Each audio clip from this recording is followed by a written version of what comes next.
Thank you. Good afternoon and welcome to committee members, board members, staff, and our online attendees in particular to our Toronto Seniors Housing Quality and Tenant Engagement meeting of Monday, August 17th, 2026. My name is Linda Jackson and I have the pleasure of chairing this committee. We are live streaming on YouTube and have no deputations today.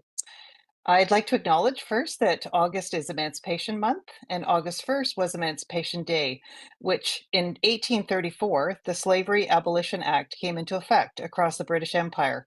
August 9th was the International Day of the World's Indigenous People, which is observed to promote and protect the rights of Indigenous populations around the world. And coming up on August 19th is World Humanitarian Day. And August 23rd, International Day for Remembrance of the Slave Trade and the Abolition. We have a full agenda, lots of operational issues to catch up on and strategic items. And with that, I will proceed to our next agenda item, which is the land and African ancestral acknowledgements. So I'm going to start with the land acknowledgement. Toronto Seniors Housing Corporation recognizes that we live on the traditional territory of the Anishinaabeg, the Haudenosaunee, and the Wendat nations, and that this area is now home to diverse populations of First Nation, Inuit, and Métis people. We recognize that Toronto is situated on the traditional territories governed by the Dish with One Spoon, Wampum Treaty between the Haudenosaunee and Anishinaabeg nations. The two-row Wampum Treaty between the Haudenosaunee and the Dutch, as well as Treaty 13 and the Williams Treaty involving the Anishinaabeg and the Crown. These agreements remain in effect today, underscoring our shared responsibility to treaty people. TSHC has benefited from these treaties and the resources of the land by providing essential housing services for seniors in Toronto. We are dedicated to furthering reconciliation initiatives, which include facilitating staff education on the historical and ongoing impacts of politics affecting Indigenous policies affecting Indigenous people, probably politics as well. This encompasses topics such as the Indian Act, Residential Schools Treaty, violations, and the continued crisis surrounding missing and murdered Indigenous women and girls. I'm going to now move to the African ancestral acknowledgement, which is particularly important during this month. Toronto Seniors Housing Corporation acknowledges the racism and injustices faced by individuals who are brought to this land involuntarily, particularly those affected by the transatlantic slave trade. We acknowledge the experiences of Black people who arrived in Canada seeking a better life following the abolition of slavery by the British in 1834, while also recognizing the structural, systemic, and individual racism that they encountered, which continues to persist today. This racism culminated in the tragic destruction of Africville, which was once the largest settlement of Black community in Canada.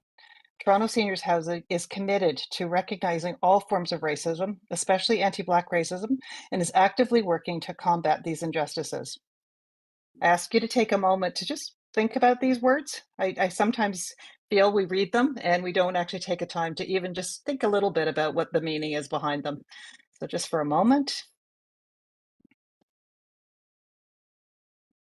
And how we can actually carry forward with the messages that are inherent with this.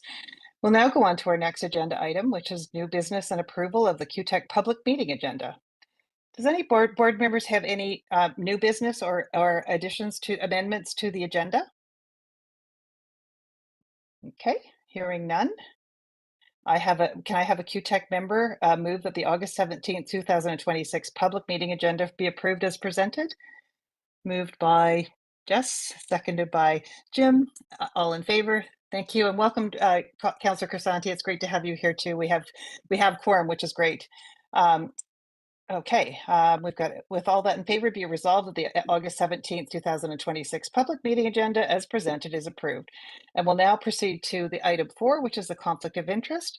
I'd ask if anyone has a conflict of interest that they know of to declare it now. Hearing none.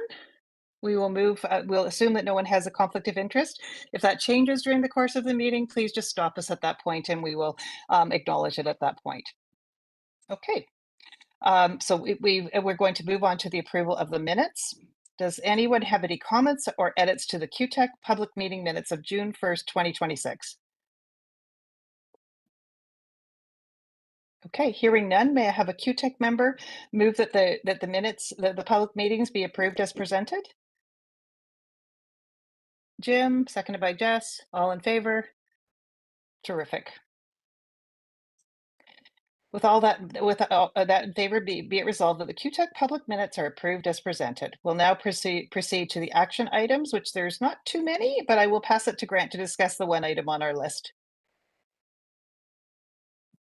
Okay, thank you, Linda, and good afternoon, everybody. So the one action item on the list is to bring an update on Bill 10 and Bill 60. So this is an item that we have gathered some legal advice on and have actually drafted a note.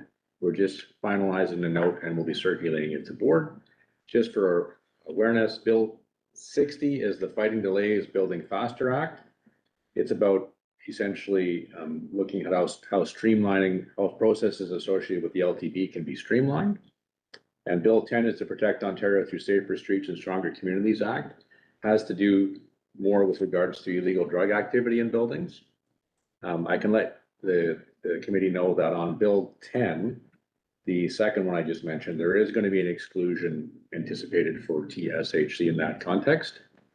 But we'll have more detail on those in a short briefing note that is being finalized now and will be circulated out.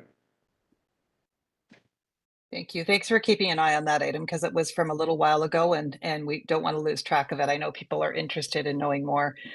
So there aren't any other action items. So I think we can then move on to our next item. Unless there's any questions, we'll move on to the CEO update. And thanks for the written report too. And I'll pass it over to Tom. And I'm just going to grab a glass of water. Don't think I'm leaving on you. Okay, great. Thanks, Linda. And through the chair to the committee, good afternoon, everyone. And you will have noted that the CEO update now is a written report. This was at the request of the board as part of areas kind of improved governance and meeting oversight. And so this is the initial written report. You'll see on page 1 of 5 that there is a summary that is provided. So I'm going to move into on the second page and just starting with some very, very positive news around additional air conditioner units from the City of Toronto to the Toronto Seniors Housing Corporation. So early in June, the city confirmed that approximately 1,400 to 1,500 portable air conditioner units would be available for TSHC tenants. And essentially, you know, we want to get these out as quickly as we can. And so for this round of distribution of air conditioners, it was based on primarily accessibility. You can read that in the report, looking for people who may have difficulty getting to a cooling unit. And then subsequently from the accessibility list, then looking at the older tenants. And so right now, Toronto Seniors is working with Toronto Community Housing and the city to get those units out to the various tenants. So really pleased about that. And also when I was at the regional meetings recently, had a chance to share that news with the tenants as well. So very, very positive, and really want to thank the city for that support. And you know, looking forward in 2027, you know, if that type of support can continue, it would just be very beneficial. But just wanted to recognize that with the committee today. Just touching on the strategic directions, there's not anything in the meeting today on this, but there has been a lot of work of which the board members have been a part. Staff, tenants, Beam has really been doing a thorough job. They're now in the process of the draft of the strategic plan with the staff. So just wanted to say that work is full steam ahead. Just wanted to mention the 2027 budget. There will be a lot more opportunity for the board here, but just simply, you know, as we get into this budget that is looking at a kind of a net zero budget increase from a QTech, from a tenant service programming activity and operations, you know, we will be having to submit scenarios that would have impact on service provision. So just wanting to, you know, to kind of make the committee aware of that. It's not saying that it will happen, but you know, there will be scenarios that we would be providing to the city that would be showing service reduction.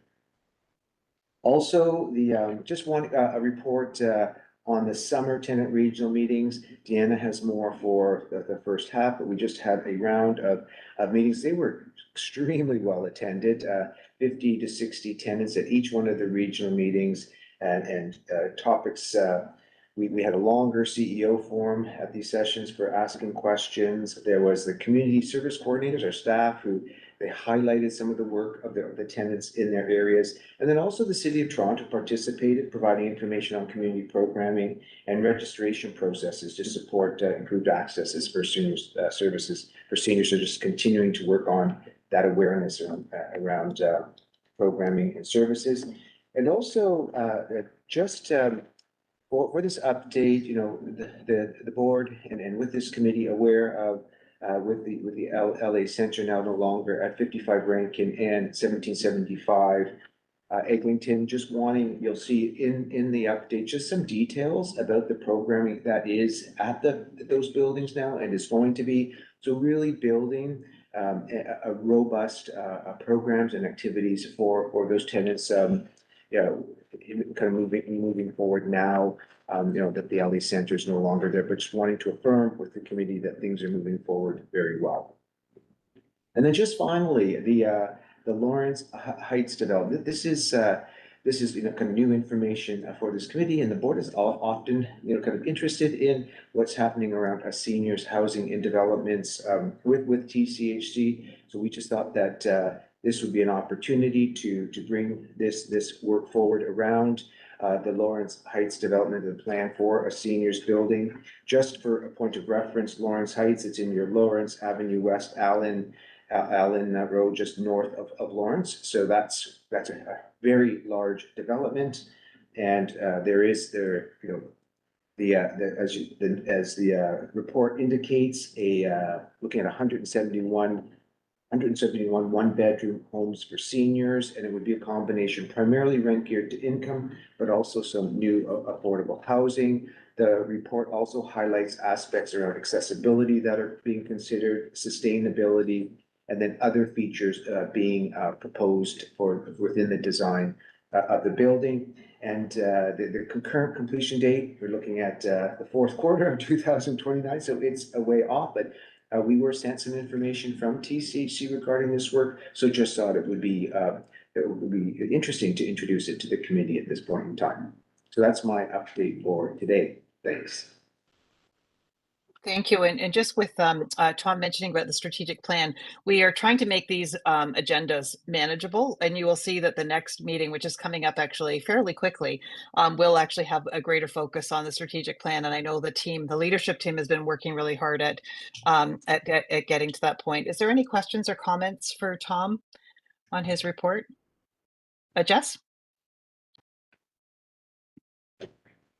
And then Jim. Jess, you're muted. The Sorry, first I had to unmute go is always a good one. No I problem. had to go back to those. So Tom, with regard to the Lawrence Heights project, how much space is being delegated to integrated service model and partnership areas? Yeah, through the chair to Jess. Jess, I would have to get back to you more specifically on that. I don't have that answer here today, so I would have to look at what they currently have in the plan, so can provide that information. Okay, because as has been noted previously, these partnerships are important. Providing space for them is important. I have provided a visual document from PACE, which explains how successful they have been in both Burlington and Halton region. And I'd be happy to have that at a QTech or a board meeting, as I was at a meeting in March that I should be reporting on. And the person who is the head of PACE has suggested he would like to share his information with the board. Okay. Great, thanks, Jess. Maybe Tom, and I see your hand up, Jim, because I had a question too about whether the buildings are actually incorporating units rent geared to income and seniors housing and market rent in the same buildings. There was a lot of a little bit of disappointment in the Regent Park development that they didn't really move it to that next level. And I'm just not up to date on whether the new designs are moving in that direction. Yes, yes, so through the chair to the committee, my understanding is that the seniors building would be incorporating both the RGI and the affordable. And I can just Great, share from that's my great. experience, or from my experience at City Housing Hamilton, those buildings operated well with that Yeah, combination. that would be great. Yeah, maybe at some point it would be, since this is a big project, maybe at some point the board could get a bit of a more detailed information about that, because some of the things are like the train is probably out of the station on some things in terms of the design of the building. So it'd be interesting to know. Great, thanks. We can do Yeah, that. thanks, John. Over to you, Jim. Oh, there you go. Jim, I know it's that first unmute that's always the hardest. It's unmuted now, I think. Yeah, you're perfect. Myself and two other tenants attended the regional gathering for the Southeast. And we noticed that there were a lot of tenants that confronted Tom with communications issues. And we have the same problem. We have a new superintendent and nobody ever told us about it. We all happened to discover it by accident, by running into the new superintendent in the hallway. And for me, it was, she came to my door to follow through with a request that Brad had made, but she couldn't pronounce Brad's name. And we finally came to what she was there about, which was the accessibility. So we weren't told, any of us, that Mustafa was gone and Christian and the other staff and been replaced with new people. Nobody ever told us. We just discovered it by seeing them in the hallways and stuff. And so I think there needs to be a real effort to improve communications in that area, like when there's staff changes, especially. Yeah, that's a really, really good point. And I think we're having a communications update today. I'm sure, Deanna, you'll be able to take that feedback. I think sometimes the local communication, you're right, we can get it on the macro level, but it's really important to know what's happening in your own community, in your own home, right? Yeah. Yeah, thanks, Jim, and thanks, Jess, for those comments. Anything else? But thanks for bringing that up, and let's keep the drive on for more air conditioners for next year, because we know that I have this strange feeling that the climate is not going to be decreasing. So the more we can do to actually get these, the better, right? As I'm sitting thinking I should put my air conditioning on. So thank you. If there aren't any other questions, that we will move on to the next item. Oh, sorry, Jess, go ahead. Can't hear you. Yeah, I wanted to comment on the air conditioning unit. Following the blackout in eastern Toronto last week, the air conditioning went out for a couple of days. Yeah. And even though the electrician came in and restored the power to the air conditioning, several tenants still have difficulties. One unit has been flooded, and other issues have occurred, including in the common area, which is supposed to be a cooling area. That's at 717 Broadview. So a quicker response to resetting when these things occur would be helpful. And I must commend Daisy and her team at TSHC for responding so quickly and repairing the back parking lot, which had the potential of creating icing and falling incidents in the wintertime. So that's now being completed. And I wanted to thank whoever can thank her for that quick response to that one. Great. And maybe Tom and Brad and others, if we can follow up just on the air conditioning. I'm remembering that other building where I think it was actually on that one, the internet and things were down, that we probably just want to stay on top of it to make sure that we're there's a follow through. Is that okay if you follow through on that? I know it's a local issue, but there might be other buildings. It was quite a big area of the city that was impacted. Thank you. Great. Okay, great. Thank you. Okay, Jim? I just wanted to say that our building has been without an air conditioning for the recreation room, which is the cooling room for the building. And I'm not sure if it's Okay. been fixed, but it was more than a week when we had our last coffee time together. And Okay. it got pretty warm in there. Yeah, so Yeah, I'll toss that over to the staff too, if there's a way that we can just do a check on the air conditioning. Doesn't look like the heat is letting up anytime soon. Brenda?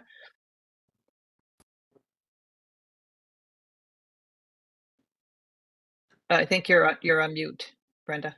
Sorry, how's that? With Yeah. respect, yeah, thanks.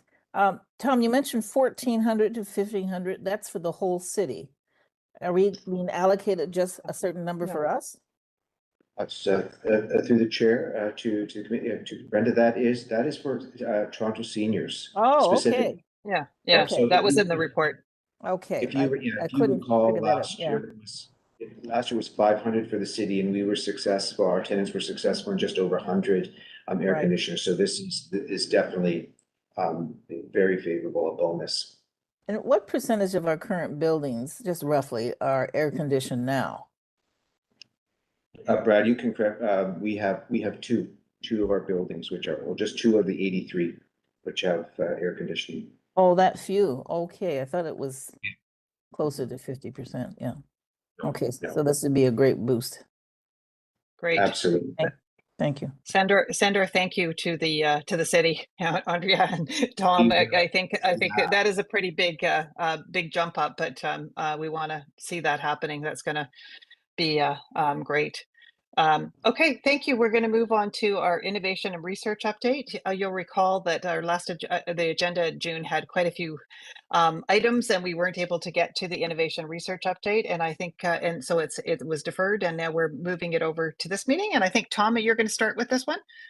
Yes, to the chair, to the committee. I will start, and if there are questions that can be asked of myself, Deanna, or Arlene, who also contributed to this work, pleased to do that.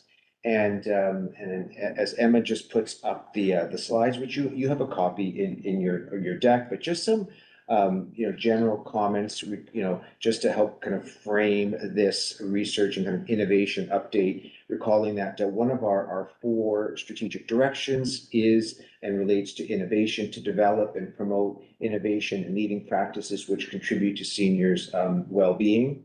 And also really through the CEO, my performance appraisal and setting of goals, a request from the board to really kind of lean into this area, and also being right in our development of our next iteration of the strategic directions. This area of kind of the innovation really has garnered a great deal of interest. So this is a very good time to be focused on this, not only from kind of where we have gone, but also where we plan to go. And I think what the staff have heard me say a lot is that we want to really work towards alignment around our area, what innovation means to us, and where we work, continue to work in this space. So this first overhead, just reflecting on our mandate, which was there for you to read, and then also around improving that tenant experience. And important to around in that innovation is to really ultimately continue to work towards improving social housing, advocating with other sectors to continue to support wellness and healthy aging. And as we were working through, if we could just go to the next overhead, and as we were working, okay, mine did, oh, there it is. And as we were working this through the strategic direction and talking about aspects of innovation, and staff had a perspective on what this meant, and the board and even partners, and Beam helped us just to kind of in a way kind of compartmentalize what can be core innovation. And this certainly is what, our staff are very familiar with, that continuous improvement, operational business processes. There's the definition there for around adjacent innovation, a bit of spread and scale. And then we can understand that the committee around and the board on this kind of transformational innovation as a corporation that's now 4 years old, what kind of strategic advancements can we make with other sectors around to support seniors to age at home?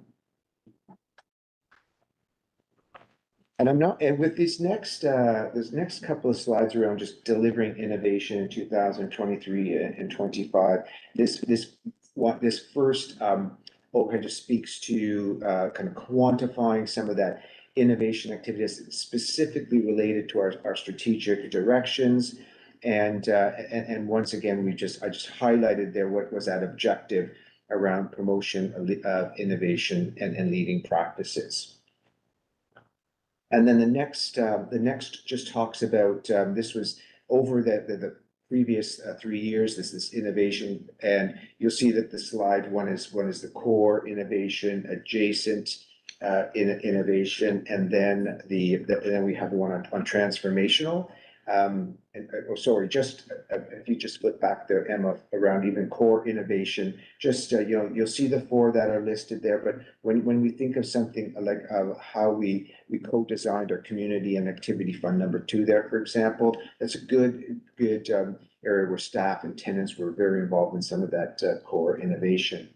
And then if we look at adjacent innovation, that would speak to, I will just use there something, the third one, a pilot complex tenancy team approach. So Toronto Seniors Housing developed a complex tenancy team, and subsequently TSHC adopted kind of a similar model to help deal with complex tenant issues within their portfolio. So that for us was really a good example of the adjacent innovation. And then looking at transformational, there's a list here as well. I won't go through all of those, but it does reflect much of the work, or some of the work that we have been doing in this area about trying to be more external around our impact around and relationships as it relates to aging at home. The next, and just wanted to take a couple of minutes just to talk about this consideration. So from what we in our working space in 2026 and innovation in moving forward, one of the things that we're kind of understanding more and want to do more of, and you'll see that reflected in our work in 2026 and 27, is more kind of evidence-based, data-informed, decision making. And you'll see an example with some of the information that we've received from our work with Dr. Agarwal, just around some health information for tenants within our buildings, and how that might help us decide what kind of priority supports there might be in that building. And so we know we have, and we've asked tenants about what they see as kind of the priorities and activities for their buildings. And it would be great to have kind of information next to that shows, this is what the data indicates around kind of the needs in that building. And then also for us too, and it's about, balancing capacity, not only across, Toronto Seniors Housing, but also looking at kind of the pressure points, whether it's in the health system, social system around us, and how do we kind of maneuver and where we can best make gains in our work. And so it's, in the last bullet point under balancing capacity, it's once again really kind of understanding the alignment about where we are and where we want to be. Also considering it's important around this, we've talked about before about this advocacy. And under this bullet point, I put strategically increased government relation activities. It's not necessarily kind of government relation activities. It's those external relationships, where can we have some impact kind of external to our organization? Is it with other local housing corporations across the province? Is it with other housing providers in Toronto? So that's where, I think there's a real opportunity for us to be more engaged in that space. And then also the last kind of consideration, being mindful around kind of what are some legislative and legal barriers, might be a strong word, but just what are those areas that we have to be kind of careful of in our work as we move forward and continue to support people to age in their home. And then as and you'll see in your package, we then start to outline different activities within the innovation, the innovation space, and we quantified it, whether it's core, adjacent, or transformational. I think it's just to help to understand the kind of the spread across Toronto seniors housing and external to us. But you know, on this particular page, just wanting to on the second one around, like, just for example, developing health and housing dashboard. So this is work over the last year and a half that we have been doing with Toronto Community Housing and the Ontario Health teams around, you know, what kind of data do we specifically want to collect, both at the housing level and as healthcare indicators to see, you know, so if these are, and we're going to be looking at very specific kind of properties, buildings, pilot, and when you look at what is the housing metrics and they're interfaced with the healthcare indicators, you know, kind of, is there a correlation, you know, between those two and what we might want to focus on in terms of supports across certain buildings based on what we're seeing with kind of housing indicators and health indicators. So it's a very good kind of pilot project, and we're really excited about what that data could potentially show us. Just continuing on to the next page, there's others on this page as well that we have identified. Even I'll just, on this one, developing building specific community safety and wellness plans. That work is underway. TSHC is leading that, but we are working with them. They are working with our regional operations manager. So just, you know, an example of further an area of innovation. And then just the final one there. Right, just here's the last page that has some areas, and you've heard me talk about Dr. Agarwal's specific social housing report. I think we just go to the next slide now, Emma. Before, can we just go one ahead? I just want to show you. So this is an example of some of the information that we have received from Dr. Agarwal and his team, and we're very anxious to get this to this committee and to the board. We're just coordinating with Dr. Agarwal and her schedule. But what with her research work, so this is what you see here: the prevalence of diabetes, hypertension, chronic obstructive pulmonary disease. You look at the one column is the Toronto Seniors Housing Corporation, and then what is Ontario is social housing across the entire province of Ontario. Not necessarily seniors. Dr. Agarwal couldn't be that specific, but this does reflect the population across Ontario in social and public housing. And so I'll just draw your attention to something like hypertension, right? So you see it at Toronto Seniors Housing, we are twice as high in that area as social housing across the province. And so and then we actually have this information specific to 68 of our properties.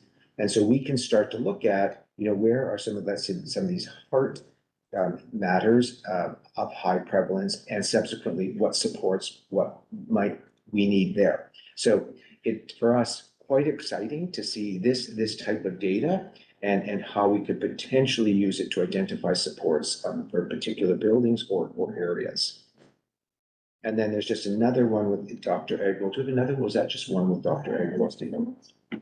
Okay, and then so this is the next one too. So this is another example of the type of information, and this is, so when you this is sort of like primary care, so visits to primary care, and it's interesting for Toronto seniors, we are actually higher than other social housing providers, or even with specialists in terms of our tenants and access. So is this an area of more need or less versus another, you know, for example, something as heart health? So we can start to look at this information and say, where are we an outlier, where we are not, and then it can help in terms of determining need and subsequently support. And then if we could just go back to that slide 2 before. This, right, so, and this is speaks, I won't stay too long on this slide, but just talking about kind of that value, right? Is the more evidence-informed decision-making to support both our tenants and staff. We want to continue to strengthen that access to support services and supports for our tenants. And then truly this kind of seeking and driving collaboration across organizational and sector boundaries, really important to drive the system forward. So we have our work to do internally, but then, you know, with the expertise that we gain, how do we share that? What can we share externally? All right, and then we're just about to, oh, and then just these two final slides. When we're working in kind of this innovation space and then the focus with seniors aging at home with supports, you know, the last 4 years, a lot has, and we have been focused on the kind of the integrated service model, speaking to housing stability, kind of tenant engagement, support for tenant engagement, staff. We provide the education around for seniors, and then the supports, program services, tenant support. And you know, and this is the space that we have kind of focused on, and things like housing stability, tenant engagement, and very strong. It's in this area, I think, of supports where we often talk about, you know, what is that kind of the framework? What is our path moving forward to best support seniors when we age at home? And so then just building out that area of supports in the next slide just presents this the seat and just once again, or not once again, but just, you know, kind of starting a course to really solidify for Toronto seniors, for tenants, where that support is coming for seniors who are aging in their home.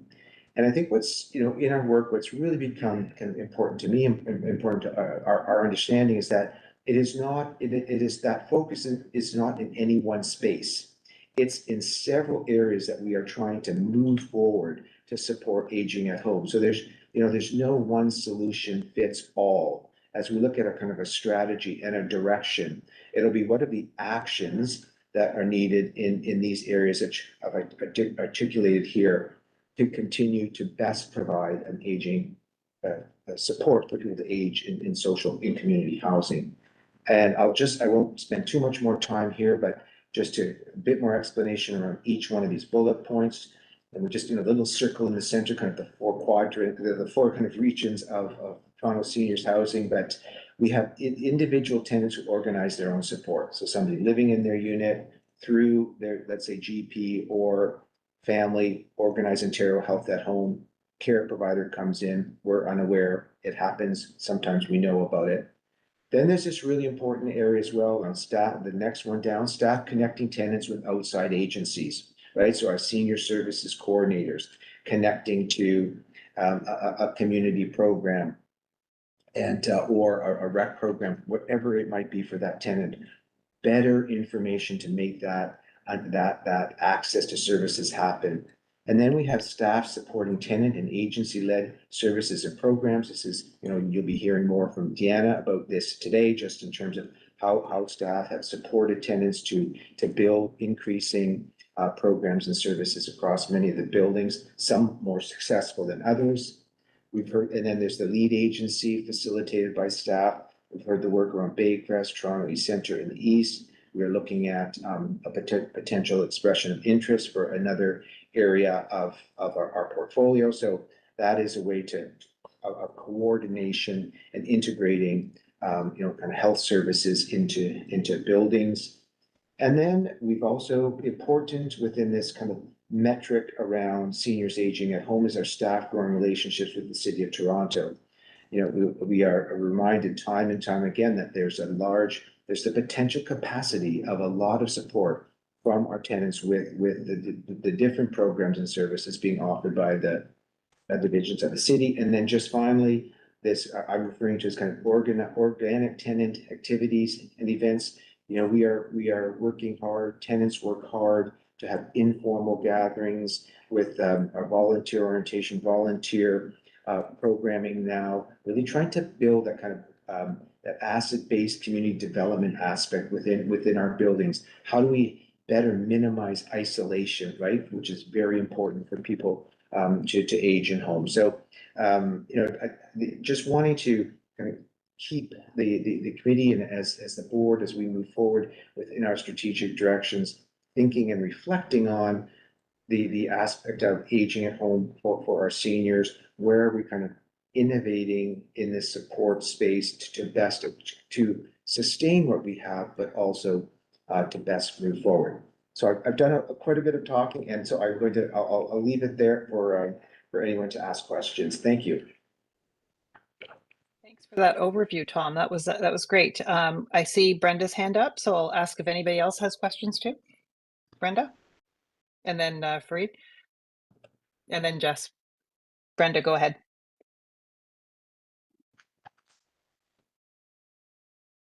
Hi, thank you. I had some problems, and I think you resolved it here for me, Tom, in defining what we mean by innovation. When is something just operational improvements and ongoing development versus something that is in the realm of what we'd call innovation? So your three-part, adjacent, core. Yeah. I forget the titles of the third. I think that was helpful. Transformation. Yes, thank you. It's transformational, yeah. I think for my part, I'd like to see more under the transforming side. That to me is the true innovation. Good operational improvements should not come under innovation per se, though obviously they can be innovative approach. So that would be my critique of if I could offer some. And also, I think we need not just you, Tom, and senior management, but I think we do need to have, at a different point in time, a more in-depth conversation, possibly in the strategic planning context, about what is it we're aiming for, what is it that we're about. It's not just the provision of housing; it's obviously aging at home, and in the most comfortable manner possible. But we're also interested in developing community. And what role should tenants play in managing their own community? And I think that's an area that we haven't really spent much time and effort on. We've been very, very busy with our Community Connect part to it and getting tenant involvement on a per building basis, which is important and absolutely good work.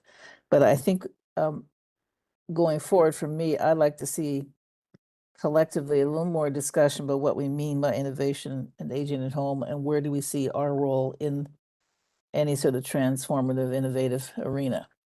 And so, that's the sort of thing. For example, with Dr. Agarwal, I mean, some of her stuff can help us with our operations. Some of her stuff can obviously help us with planning, future planning. And the two screenshots that you showed, slides that you showed, didn't surprise me entirely if we look at the client pool, client basis of who's in our buildings. I mean, Blacks are one of the highest, I think the highest for hypertension and diabetes, followed by South Asians, okay? So those numbers didn't entirely surprise me, though it's good to see them in black and white, so to speak, so we can, know what we're talking about and maybe directing services too. So given that we have a higher than average, citywide average in terms of aging and frailty, I think that speaks to some of the points that Jess has been raising about the percentage of people over age 85. I can't remember, was it 18, 20%, Jess?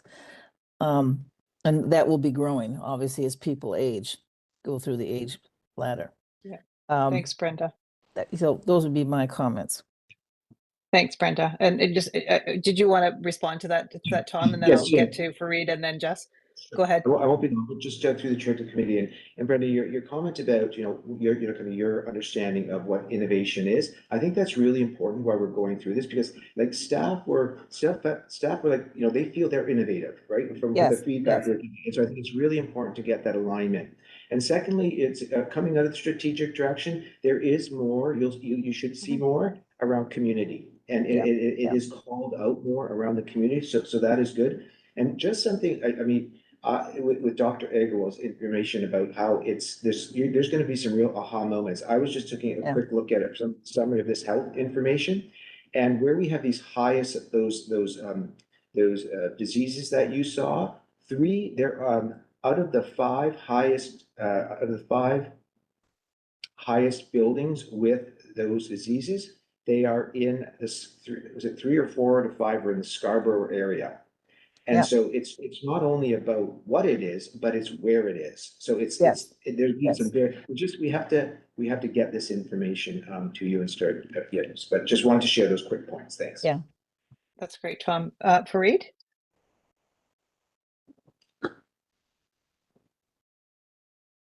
Fareed, are you able to jump in? Oh, we can't hear you. It's not just me, right? No, I don't. Fareed, I'll come back to you. I'll go to Jess and then come back to you. Jess, do you want to jump in and then we'll come back to Fareed? Sure. One of the areas that I'm very interested in is the Ontario Health at Homes teams. Yeah. And I understand that previous to COVID, that they were very active in providing the care coordinators for the services required. And I'm wondering if there is any value to having representatives, Ontario Health at Home, to visit the buildings to let people know what is available to them. Because to say you can contact Ontario Health at Home yourself may be missing an entire population of people who don't even know that it's available. Yeah. Yeah. And having that coordination and or information would be very helpful to many people. Thanks, Jess. Fareed, are you able to, we're not hearing you.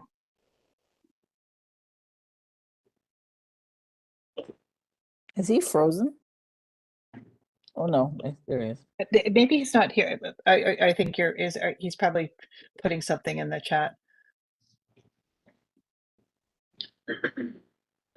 Yeah, I was going to say, well, we try to get Fareed.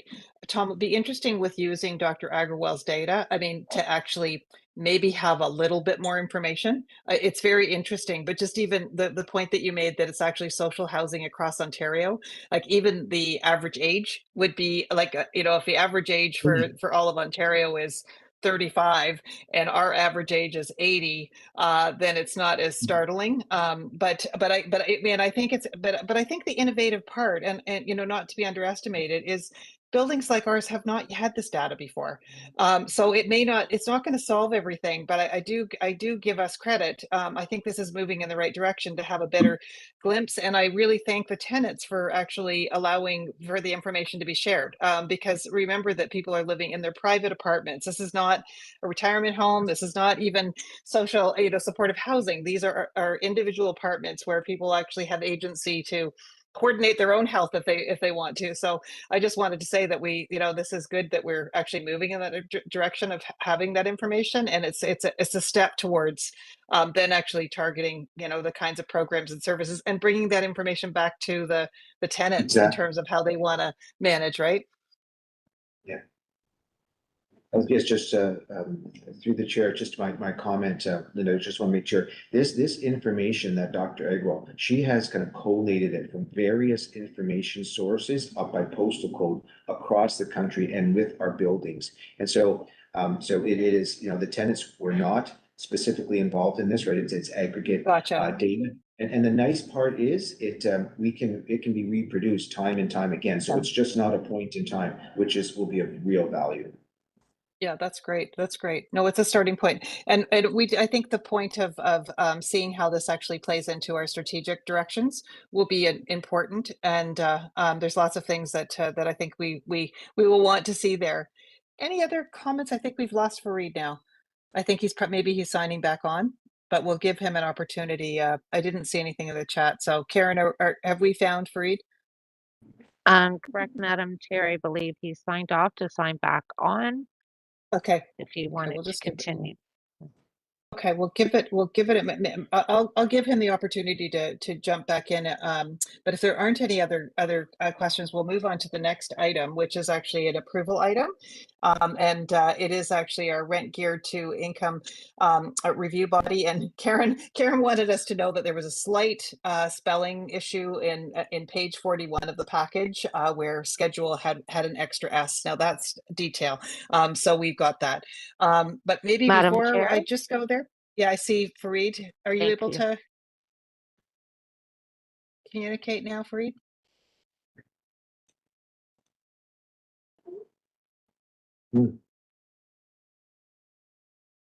We're just not going to get your pearls of wisdom today.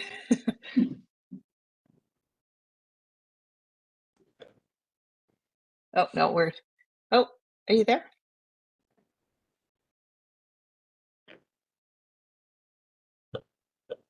Okay, well, I'm going to go to the next item, and then I'll see if we can get Fareed. Maybe Karen, you can work with Fareed on getting either his comments in a chat or somehow. This next item is the Rent Geared to Income Review Board policy, and it's a new policy, and we're going to have Brad go through this so that we are able to go for an approval. Over to you, Brad. Thanks, Linda. Through the chair to the committee, I'm pleased to present the proposed rent geared income, or RGI review body policy, for your consideration. As committee members are aware, RGI assessment plays a critical role in ensuring housing affordability for our tenants.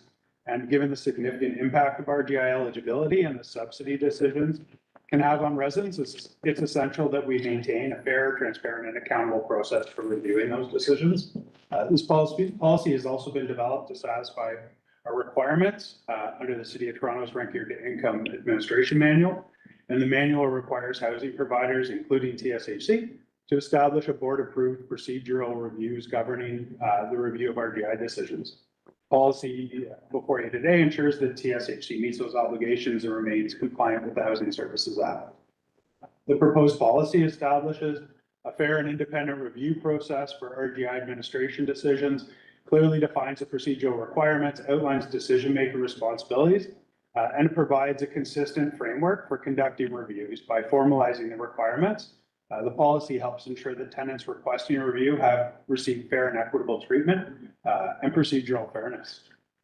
From an operational perspective, the policy strengthens our governance and accountability by providing clear direction to staff and decision makers. It also supports consistency across the organization and reduces the risk of differing approaches to similar cases, and ensuring that reviews are carried out in accordance with the different legislative and municipal requirements that we have. Ultimately, the policy is about balancing compliance, fairness, and transparency, and it provides the tenants with confidence that the eligible decisions can be reviewed through the established process, while ensuring that we fulfill our requirements as a RGI housing provider. And with that, any questions about the policy?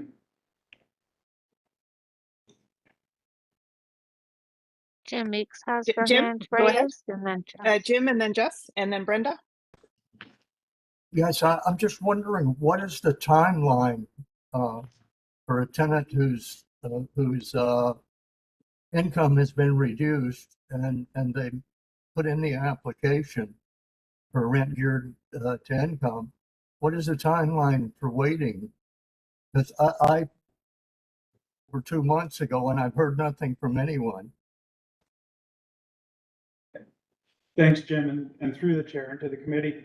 This doesn't really impact the time for making a decision and you receiving notification of the decision. This is about appealing the decision. So when you get that decision of what your new rent geared to income charge would be, this would outline how you can appeal it, as well as what the timelines are for appealing it. When it comes to the actual calculations and the timeline, that's actually part of the RGI manual as well, Jim. So if you're provided, if a tenant was to provide updated documentation relating to their RGI, the calculation would actually be retroactively applied back to within 30 days of the change of income. Okay. That helps. You don't have any idea what the waiting time is, though. I will check into yours and get back to you. Okay, thank you. Great, thanks, Jim, and thanks, Brad. Jess, and then Brenda. Yeah, through the chair to the board. It's interesting to see the RGI has definitive policies. I'm trying to find out if there are any policies or calculations for the other smaller portion, 196 units of people who are in market rent. And the reason I ask this is that market rent has gone up 25% in the last 9 years. And people who are moving in, market rent is now $400 more than what people who have been living here for a while are paying, which is perhaps market rent, but is it affordable? Is it fair? And so I've tried to establish what that policy is, and haven't had an opportunity to get that yet. Is there any correlation? Yeah, great question. And through the chair to the committee, the affordable rents are actually set by the city of Toronto, as well as those annual increases that are set by the city. Jess, I'm happy to get some more information with regards to the decision-making process around the affordables. But that is something that we received directly from the city of Toronto, and our staff input the increase into the system as per direction received. And it underlies one of the fundamental issues, the difference between the affordable portion of our portfolio and the rent-geared to income portion, right? Where one fluctuates with your income and your ability to pay your RGI charge, and then the other is just that fixed kind of percentage increase that's more seen in the private sector and in private rentals. Yeah, so the underlying question that I have is the city of Toronto actually working to provide housing for people at need, or are they just reflecting the standards and practices that private developers have been using for many years, i.e. charging too much? Yeah. Linda? Yeah, Tom, did you want to I comment to just, that? sure. Thanks, Jess, and through the chair to committee. I think, Jess, we can get back to you on that information, but just from my experience around the discussions, not only with the discussions and the building of new affordable housing, within the city, what relates to RGI, what relates to affordable market units across the Toronto community housing, across the Toronto seniors housing portfolio, it does differ than the private sector, different considerations too, right? Around, where can a reasonable affordable market be? So let us get you more information on that. But I just, certainly from the discussions that I'm a part over here of, the city approach to affordable housing is that intent to make it, affordable for individuals.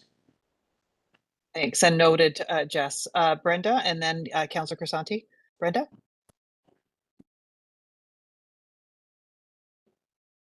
Oh, I think you went to muted. Sorry. Yeah. Mine's just a technical question. At what point would this step intervene? Is it at the point that someone's rent changes and they're appealing the decision, or is it at the point of entry into our building? I'm not clear as to where, these procedures and processes would apply.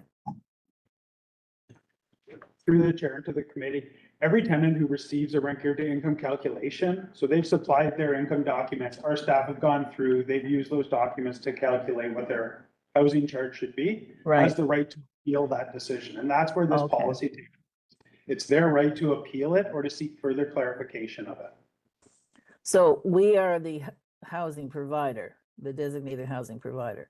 So after they've been notified about an available unit through the centralized pool, then we handle the administrative piece to that? Correct. So we would sign a lease with that resident as well as collect their income documents to provide them with their RGI charge. And if they were unhappy with that charge, or all the RGI charges are reviewed annually or when a tenant reports an income charge, this just allows tenants an opportunity to meet with staff that are independent of the original decision makers in order to appeal and seek greater clarification. Good. Great. And this difference between affordable housing versus RGI. RGI is pegged annually to income and proof of income having, whereas affordable is a calculation, as I understand, a regional calculation as to what is deemed to be affordable. And that can be, of course, many hundreds more dollars, as you indicated, Jess. Am I correct in that summation? Absolutely. Okay. Yeah, so for this one, because we're going to approve this policy or not approve it, let's stick with the what this policy is intended to. Yes. But your points are taken on the others as well. Councillor Crisanti?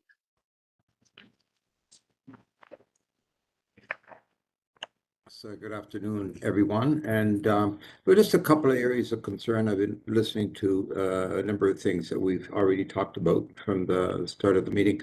A couple of points that Jim commented on with respect to one of them with respect to having a new superintendent in the building, and sounds like at least he wasn't notified, and or maybe some other members of the buildings weren't notified as to who the new individual is, who's a new person to go to when there's a problem. Secondly, the RGI application that he submitted, and he's waiting for a response. It just concerning where we need to really look at getting the basics right for the residents in our building, and ensure that they know who to go to all the time. Maybe there's some improvement that can be made in terms of communication. I think as soon as we have a new individual who's responsible for the building on the sort of property management side, I think that needs to be communicated top to bottom immediately. Also, on the rent geared to income, the concern there is if someone's income is different, or maybe it's lower than what it used to be, and it takes 2 to 3 to 4 or 5 months to get that corrected, well, there'll be some financial pressure for the seniors in that situation. So I'm quite concerned about that. So we need to turn that request around in a very, very timely manner and make adjustments accordingly. Do they still get are they still asked to pay the same rent based on the previous income, or is there any immediate adjustment made? Like what's the status of that? And I'm not just talking about Jim's personal experience there, but that just brings to mind other individuals in this situation as well. And then the last point I have is with respect to the climate control. What I heard earlier on, beginning of the meeting, is that there are 2 out of the 83 buildings that have access to climate control of some sort, air conditioning and so on. If that's the case, we still have 81 buildings not in great shape when it comes to and our seniors' health is very much dependent on being comfortable in that environment, whether it's dealing with extreme heat or dealing with extreme cold. So there needs some control in the temperature. So those are things that I think we need to address and get back to Jim for one, when he's got an application in for more than 2 months, and maybe see how many other people are in that same situation. And again, these are some of the basics, that we need to look after in a very timely manner to ensure that our seniors are able to age in place comfortably. So that's just a comment I wanted to put out. Thanks, Councillor Crisanti, and we'll follow up on some of those things relevant to this policy, though. Brad, can you comment on if somebody, because I think we need to decide whether we're going to approve this policy. And the question is, when somebody puts in an appeal, does the new rent actually stand as is, and if it is adjusted, I assume that they would get a refund. But can you just speak to that process and how long you envision that it would take? And maybe I can just tag in one more question because it was mine, and that is who is the panel? It wasn't really clear to me in the policy how those people are selected. They're not the office. Is it other TSHC people that are actually on that panel? So if you could address some of those questions, that might help us with the approval. Yeah, through the chair. So first question was, who is on the panel? The panel currently is presided over by the manager of business operations and compliance, who is a person within the operations team and has not involved with the regional operations staff who originally made the decision. With regards with the appeal, the RGI manual stipulates that the resident has to submit the appeal within 60 days of them receiving their notice of decision. So it would be dependent on when the resident does do that. And then our standard is 30 days in order to meet with the resident, or at least to offer them an opportunity to meet and then assess their supporting documents. Okay, so there might be some issues in terms of the time that it's actually taking. Tom, did you want to add on? Yeah, just through the chair to the committee, I would just like to add that on an annual basis, the city does do an audit of our rent geared to income tenant portfolio of the files. And so I think we Okay. can link up with them to see, did they identify any of these issues that you know, the committee was raising today? And yes, we do want to be responsive to what was Jim's concern, but I do think there is an audit that is done, and so we can see if there's any further information on where we could continue to improve. Right, and that would be great if you could bring that back. And this is a new policy, Brad. We haven't had a policy in the past. That's correct, right? Correct. This is a new policy. Yeah. Yeah, so you know, to me, having a policy is a starting point that at least actually then people have something that is documented in terms of what should be happening in the process, and being able to then challenge it. Jim, I see your hand up still. I just wanted to add that it was on May 20th was when I submitted the final documents that were requested. I never did receive the that the application was in. Receive, yeah. Yeah. So again, because this is an individual issue, all I'm going to ask the staff to actually follow up with the individual tenant in this situation, and we won't actually. I appreciate, Jim, that I think you're raising it for other tenants in similar situations. Yeah. Well, so I think, yeah. I just wanted to say too that I've been I entered in TSHC in July of 2006. And Wow. I had precarious work, and Yep. when my income went down, I would call Brian Davis, the coordinator for Area K at Moss Park, and let him know that my income went down. The following month, my rent was reduced. Then Right. when my income went back up, I let him know, and the following month my rent went back up.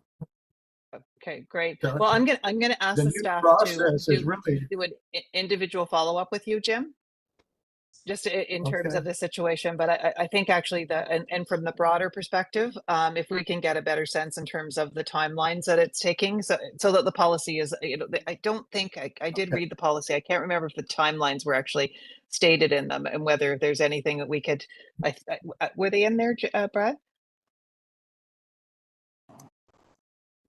Yes. Correct. Sorry. The dates there are some time restrictions in there as far as how long staff will take to review it. I would say that Right. we do, as we did with TCHC when we're calculating people's rent, we do send out the documents 6 months before we send out. So 6 months before somebody's review happens, we send out a package that requests them to supply documents to begin working with staff. But even if you receive that package and you send it back, the calculations aren't done until your anniversary date, unless Okay. your income's down drastically enough that there would be a change to your housing income. Okay. No, that's great. I think you've educated us a lot in terms of the process and the policy. I guess at this point, I'm asking the members of the committee, Councillor Crisanti, Jess, and Jim, if we feel comfortable approving this policy with some follow-up on an individual issue that has very clearly been affecting one of our board members and probably others as well. So I'm going to ask if anyone is willing to move this motion to approve the policy. Councillor Crisanti, seconded by Jess. All in favor. So we're going to move forward with it, and thank you very much. And we're going to do some follow up. I think that's a really good idea in terms of the audit process, because that's a really good way for us to actually get kind of arm's length feedback on this process. And I do thank you, Jim, for educating us further in terms of the process that we're actually talking about. But I'm actually, for this one, I'm glad we have the policy in place. So I appreciate that we have done that, and we're now going to move on to the next item, which is our operational dashboard, and we're going to keep Brad in Madam the Chair? hot seat. Sorry, go ahead. Is there? Chair? Oh yes, Before Fareed, we did do, you? Yeah, Fareed. Fareed, I think you're able to communicate now. Yeah, I think so. Can you hear me? Oh, perfect. That's great. Would you like to just raise your issues with regard to the Yeah, innovation and research update before we go to the next item? yeah, thanks. Thanks, Madam Chair. I just want to, Oh, no this may problem. have been addressed by speaker when I was offline, but I just want to echo some of the sentiments expressed by Brenda because I agree. And I think when the board sort of contemplated this idea of innovation, we were talking about transformational innovation. And some of the incremental improvement obviously is important and noteworthy. But I think, concept like, more evidence to bear on decision making, I think is kind of stuff that we would expect as normal course of staff preparation for meetings and that sort. And I think also the work that Dr. Agarwal is doing is obviously groundbreaking and is important for us as piece of that innovation. But in my view, I think what we're trying to build here, and maybe Tom and folks can comment on this, is that culture of innovation among staff. And I didn't hear a lot about that. And it'd be interesting to hear, how are we sort of promoting that culture of innovation? How are we dealing with risk mitigation and not sort of falling into that traditional public service ethos where we were quite risk averse and perhaps don't get into that innovation space. And then secondly, and perhaps equally important, is the use of artificial intelligence and technology. And I didn't hear any of that in that piece. I know that obviously this is stuff that Tom and his team would do on a daily basis. But for the committee benefit, I think it'd be important for us to be assured that some of these considerations are in place. So that staff culture and creating that innovative entrepreneurial theme within the organization, I think is important. And also leveraging AI and technology to bring to bear some of the transformational innovation that I think we've been trying to. Yeah, those are really good add-ons, Fareed, and maybe Tom, I can ask you to respond or any reflections on Fareed's comments. Yeah, no, thanks, Reed, and to the chair, to the committee. So I think I think it would be really then important around this align, like that the board is sending this message to committee around kind of this transformational innovation, and then there will have to be work, kind of with staff and understanding, kind of what that means and where we move. And I also think there will have to be, kind of real thought around the resourcing and how that happens and with whom. So I think there's, we want to build that out. But that's just reflecting on, kind of what staff were feeling around what the innovation they were doing, I think is not necessarily aligned with the board from what I'm hearing. And we have to continue to work to bring that together. And I think AI absolutely, is important to our work. But one thing I didn't raise that was in the presentation was around health literacy. And digital literacy. So AI is one thing in the way we work at it, but what is actually happening kind of with our tenants and what they can do and some of them are very capable, but where they're not, how do we work with that gap and to build that innovation, to build that AI to assist. So but thanks. That's great. Yeah, and maybe something that we can be thinking about is how do we present this to the staff of the opportunity that we have? Because the opportunity from my perspective is you have all these buildings, you have kind of this opportunity to actually be leaders in doing something really innovative and transformational and rather like because it's hard to not get stuck on kind of the everyday operations and whether that be bringing in speakers and things like Jess is regularly bringing up the idea of pace, and I think the naturally occurring retirement community idea in 83 buildings is also sort of something that could grab the hearts of the staff and not feel like it's add-ons. I'm going to let Jess do a final, and then we're going to move on because we're falling a little behind on the agenda. Jess. Thank you through the chair to the board. There are wonderful opportunities to collaborate with various organizations. Yep. Here at the building, we've had over a month of the Toronto Public Library coming in and doing digital literacy. And I realize that there are restrictions regarding staffing and availability of people, so you have to sort of wait for your turn. But everybody who has participated so far with the library is very impressed with the resources that are available to us. And it certainly adds to the knowledge base of older people as to how to navigate the technology that is available. And that's not even addressing AI, but in the fall, they will present regarding some opportunities with AI and things of that nature. So it's a very, very add-on process, which is I'm very grateful for. Great. Thanks, Jess. All right, well, we're going to go back to operations. We're going to go from transformational innovation to operations, which is also important. And over to you again, Brad, on the update and some good things that are showing. Thanks, Linda, and through the chair to the committee. Today, just a brief operational review of the results from June 2026 and the 5 key areas of arrears, vacancy, maintenance, administration, and pest. Overall, June was very stable. Continued progress on reducing the arrears, and we've maintained a new record low on regard to our vacancy level, and reducing the service volumes in several operational areas. Next slide. With regards to the arrears, ended June approximately 1.4 million with a small decrease. Majority of the arrears continue to be managed through active repayment agreements and are within the legal process. And the managed arrears is the largest component of the portfolio. And staff continue to balance collection activities with tenant support and housing stability objectives. Next slide. With regards to the vacancies, closed the month at 1.45%, which is 202 units that were vacant. There were 86 move-ins, 73 move-outs, and the vacancy rate has steadily declined throughout the year, as you can see. Maintaining low vacancies allows us to keep our revenue targets where they will, as well as well below the service manager target of 2% vacancy. Next slide. The work order demand continues to rise in the month of June, the highest month so far this year, mainly due to our annual unit inspection program has already kicked off.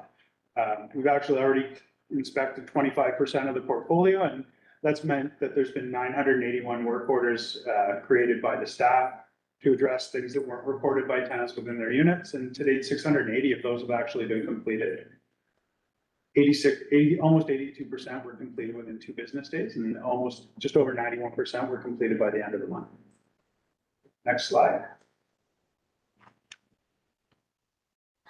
The administrative tickets, this ticket's declined from the seasonal peak in April, when our SSCs were busy assisting tenants with tax season and ensuring the tax returns were completed and filed before the CRA deadlines. We expect this trend to reverse as the SSCs start to work through the tickets that are generated through the annual unit inspection process that they're also a part of. So far, 109 of the 448 tickets that have been created through that process have been completed. And in preparation for this year's annual AUIs and the SSCs going through all the units, TSHC actually hosted its very first Leading with Care session, in which we focused on how to support seniors spotting signs of elder abuse, as well as resiliency strategies for frontline staff that are often exposed to different situations. We had speakers from CAMH, Toronto Police, and even had the opening remarks from Andre Austin from the Deputy City Manager's Office. Also, we're pleased to announce that today is actually the launch of our SSC booking system. So we're going to be piloting it in 6 communities. This will allow tenants to directly book appointments with their SSC, which will allow them to include virtual meetings, invite other friends, relatives, or caregivers that may be pertinent and assisting them in maintaining their housing. And the pilot will be evaluated in the coming months, and we'll be seeking input from tenants and staff on rolling it out to a larger audience, as well as any changes in the process. Next slide. Then this is the pest management. You can see there's actually been a substantial decrease in the number of units that we've been treating from April and May. 131 units completed a full bed bug cycle, and additional support's been provided to tenants regarding assistance. Pest main 5.9% of the units have been treated for bed bugs, 3.3% for cockroaches. And although this remains one of the more significant operational challenges, volumes are declining, pest-free outcomes are improving. And this is a direct result of the pest pilot that we underwent, that the committee received a report in November of 2025. We did a lot of staff training over January and February. And as part of the industry scan, we've changed some of the chemicals that we're using and had some other targeted approaches for some better outcomes for our tenants. Brings us to the end of the operational dashboard. If any of the members have any questions. Questions? Yes, Jess. I note that of all the pests, there are 1,500 units, which is approximately 10% of our portfolio. And this doesn't seem to be declining all that much. Is this going to be addressed with the new remediation programs that you've implemented? Through the committee and through the chair to the committee. Hopefully it will be decreasing, Jess. I would say this, that when we did the industry scan, the leaders in social housing seem to be some of the other social housing providers, including Ottawa and Hamilton, that are about a 6% infestation rate. That said, they're investing heavy resources. Similar size social housing providers that have staff up to 20 to 25 people addressing pest issues. So far, we're able to maintain a 10% infestation rate with a staff of 5. Has shown that the targeted things that we've kind of undertaken have hopefully been having an effect. We'll know more. There's currently a pilot about to launch in the East End at one of our buildings, where we're working with senior services and long-term care through some additional funding with regards to trying some new strategies that will hopefully have an impact on residents. Okay. Well, good to see that pilot, and as we're coming up to the budget time, maybe there's a plea there for something there. The pest it continues to be an issue for our tenants, but it is good to see some of the results in the operations, the vacancies, the arrears. It is interesting also to see the where when people are leaving the building, it really does reflect that it is an older population. That the number one reason for people leaving is that they're dying or they're going to long-term care. So it does speak to the years ahead, years before that, right? So thank Madam you, and what we Chair, can do. Yeah, somebody's hands before up. we before we proceed, we have lost quorum. I'm just checking in with Jim Meeks. It may have been a Oh, and also okay. Well, maybe we'll Councillor keep going. Crisanti had to leave. Yeah. Okay. Maybe we'll keep going. We don't have anything to approve at this point on this. So I think what I'm going to do is while you try to find Jim, I'm going to get move to the next item so that we can start, or do we have to stop?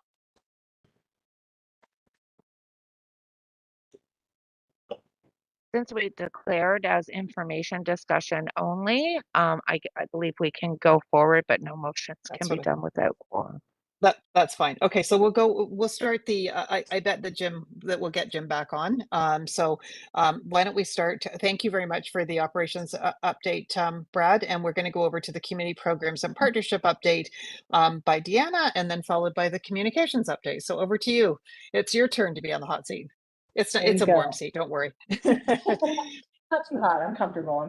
It's cold in this office. So thank you through the chair to the committee. I'll keep my remarks focused. As you see on the slide in front of you, I'm here to provide our usual quarterly update on community programs and partnerships, and this report will focus on Q2 of this year. So if we move to the next slide, actually 2 slides ahead. Yes, to the next one that follows, please, Karen.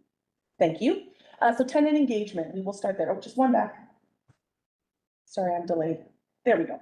So tenant engagement continues to be an active area for us. So some highlights for you on the slide in front of you. We have held 2 senior tenant advisory committee or staff meetings this quarter, one in April and in June. You see there is a plethora of agenda items that come forward. Jess and Jim know this are very familiar with the level of engagement we get to have at the staff committee. We've had policies go forward. We've had numerous conversations about our tenant experience survey results. Staff have been key contributors to the strategic directions work that is underway. So a very active committee, and we have our next meeting coming up this week. So looking forward to continuing our work with staff. Beyond STAC, a few other results I wanted to share with you today on tenant engagement. So tenant-led programs, they've grown 25% quarter over quarter from 44 in Q1 to 55 in Q2. This is a typical year over year trend. This trajectory is very common between Q1 to Q2, and I'm looking forward to sharing Q3. We are deep in barbecue season, so those numbers will continue to grow for tenant-led events over the course of this year. Tom mentioned we just came off of our summer regional meetings. I'll take you back to Q2 and mention our spring regional tenant volunteer meetings. We had record attendance, about 165 tenants attend across the 4 sessions. For recollection, this time last year, we had about 105 tenants attend. So as our number of volunteers grow and our ability to get the information about the events out there, the more attendees we're seeing, and that's really great because it's another area where we're able to engage, consult, but also share ideas with each other, as Tom described we did at the most recent regional meetings. And finally, I mentioned here, and I'll talk about it in a moment, we've launched the Tenant Volunteer Handbook, something that we've been working on for close to a year, and Q2 was an exciting moment of culmination, if you will, on that project. Growth continues to be the most salient and most encouraging challenge we face in tenant engagement. As our STAC agenda expands, as tenant-led programming grows, and as our volunteer numbers climb well over 400 total volunteers, the demand on our team continues to grow. The team, I'll speak for them, love the work that they do, and our focus now is to make sure our processes work efficiently, tenants understand the systems and how they work and how to engage with them, so we can keep those events coming and keep tenants engaged and avoid social isolation as much as possible. Next slide. On the partnership side, agency-led program volumes held steady quarter over quarter, so we're maintaining a consistent level of agency-led programs in our buildings. Partners reported over 15,000 tenant interactions in Q2. You see that description of what interaction means. That could be everything from participating in a program to picking up food at a food distribution event that happens in the building. So a lot of touch points with our tenants. Sometimes one tenant more than once, but we're really spreading our reach, and we thank our agencies for spreading their reach across our portfolio. Those 15,000 interactions are across 2,400 sessions. So as I've mentioned before, some sessions are weekly, bi-weekly, a couple days a week. So we have quite a busy quarter ahead of us. And that ranges from weekly exercise classes, health clinics, faith-based services, and also education. We talked a little bit about health literacy today. Education and capacity building is one of the top programs that tenants request. So we have quite a few initiatives where agencies and partners are bringing information to the buildings about health programs available, services available to tenants. In the partnership realm, it's an interesting one. As we all know, we don't operate in isolation. We're part of a much larger network of community agencies and funders, many of whom, as we've all learned, are stretched. They are often at their max capacity, offering amazing programs, not just to TSHC, but to other seniors living in the city. So as that tenant demand grows and we learn more and more about our tenants through research, but also through gathering those priorities, we really are starting to understand that we need to work with our partners to manage that saturation, manage that capacity, and make sure we can grow together. Our response right now takes 2 different forms. On one side, we are signing every endorsement letter we can as our agency partners look for more funding, pursue more grants. We are very much actively supporting those pursuits, especially, of course, when they benefit our tenants and it leads to more programming for our tenants. And of course, we have our staff working hard on the ground in the regions, in the communities and catchment areas that they work in to identify new partners who may have new programs themselves or new agencies who are looking to work with us. This is a constant effort on the part of our team. As you see, we have lots of sessions and interaction points with tenants, but there's always room for more. So that's where our work really focuses on trying to navigate that saturation and bring as much rich programming to the tenants as possible. On the next page, I always provide this information, a bit of a story. Every quarter, we gather this information from partners to tell us a little bit about the impacts of their work. 2 stories here, one from the Southwest and one from the Southeast. I'm encouraged when I read them, so I like to share them with all of you as just examples of how our agencies and the work that they do break down barriers for tenants to engage, to socialize, that ultimately has really positive outcomes on their living experience at TSHC. These are a really good reminder of what's behind those numbers that I'm sharing with you. Next slide. So I mentioned the Tenant Volunteer Handbook. I'm very excited to announce that in Q2 we launched the handbook with the tenants. So it was developed over the course of Q4 2025 and Q1 of this year, and we worked in very close collaboration with the implementation table, which is a subgroup of a handful of tenants who have worked with us to dive deep into this guide, pick the right information to include, work on plain language and framing, not only so this is useful to volunteers today, but can be a really useful recruiting tool for new volunteers who may be interested in working with us. It's written in plain language. It draws on volunteer best practices. So we pull from other volunteer organizations to build out some of that language and better describe the benefits of volunteering and what that looks like. And of course, follows our accessibility standards in terms of formatting and look and feel. It covers key processes that tenants need to know. Community Connect Plus, the Community Activities Fund, use of space, those processes that they're interacting with as volunteers every day. It's not meant to focus on information related to your tenancy, but it certainly tells you in that document who to call if you have those questions about living at TSHC and things outside of being a volunteer. So in Q2, we distributed and introduced the first version of the volunteer handbook at our regional tenant volunteer meetings. We gathered some initial feedback and also put a call out to our volunteers. We intentionally called this version 0. We put this draft out. We know we wanted tenants and volunteers to react to the work that we've done with that smaller group to define the role of a volunteer. And in that document, there's a place to reach out if you have feedback. So we're ready for a future reprint with more information, more detail, because we want to make sure that document evolves with the volunteer role. As we have more volunteers, we're learning more about how to support them in their communities to succeed. So to close out reporting on this quarter, if you go to the next slide, I think 2 slides past, you'll see some nice snapshots of what's going on in the portfolio during Q2. I like to share these so you can see the relationships at the center of the work. Here we have some snapshots from our regional tenant volunteer meetings in the spring. You'll see there, actually top left picture, we've got the strategic directions consultation going on. You see tenants speaking, reading, sharing their ideas. So just to give you a bit of a sense of beyond the numbers, this is the work that we do in buildings to bring our tenants together. And I want to take a moment before concluding this presentation and moving to the next one to thank our staff, our partners, our tenant volunteers, all those people buzzing you see in those pictures. We all work together really well, I think it's fair to say, every day to combat social isolation and enable aging at home. So unless I will pause there, that's the end of the presentation for any questions. And then I'll move to my next presentation. Great, and welcome back, Jim. We lost you for a minute, but we're glad that you're here. Jess? Yeah, I apologize. I got a call, the call box, and when that happens, it knocked my internet out. Oh, no problem, no problem. You just bring so much good feedback, so we're happy to have you here. Jess? Yeah, thank you. Through the chair to the board. I wanted to reflect, Deanna, on the success of the manifesto for seniors at the 4 regional meetings that have recently been held. These are not reflected in your numbers, I don't think, and I would certainly propose that it be printed as part of the tenant document that's being reprinted. I know that it won't go to this committee until October of this year, and then the board and the city and all that sort of stuff, but I have shared it upon request with some agencies and people, both within Toronto Seniors Housing, as well as the Toronto Council on Aging, who are supporting people who have dementia to create a dementia-capable city.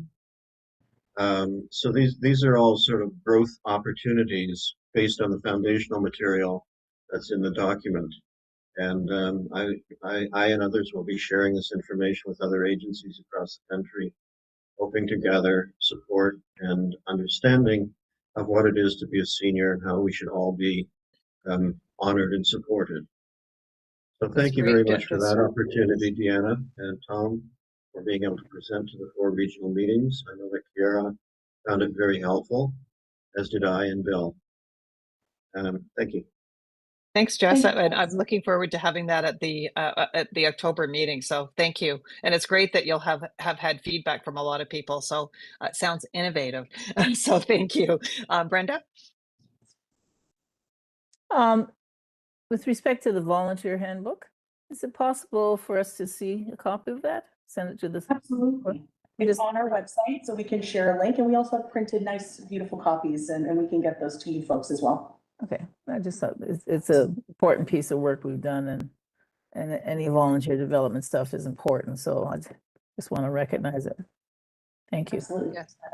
Thanks, Brenda. And just one comment, Deanna, you mentioned about the staff resources, like as the volunteer numbers grow. And I guess one of the things that we're going to have to think about is how do you continue to grow the volunteers so that they're actually leading things? Because actually it's a lot for staff. Like it's wonderful to have volunteers, and you know, the key is to actually build that capacity so that the work can actually, that you have volunteer coordinators that are volunteers and things like that. So it'll be interesting to see over time, but that doesn't happen overnight. Yeah, through the chair of the committee, the development continues of the volunteers at TSHC for sure. Great. Well, we're going to move on to the communications piece, and good timing because we did get some feedback about how important communications is at both the broad and the local level. So over to you, Deanna. Perfect.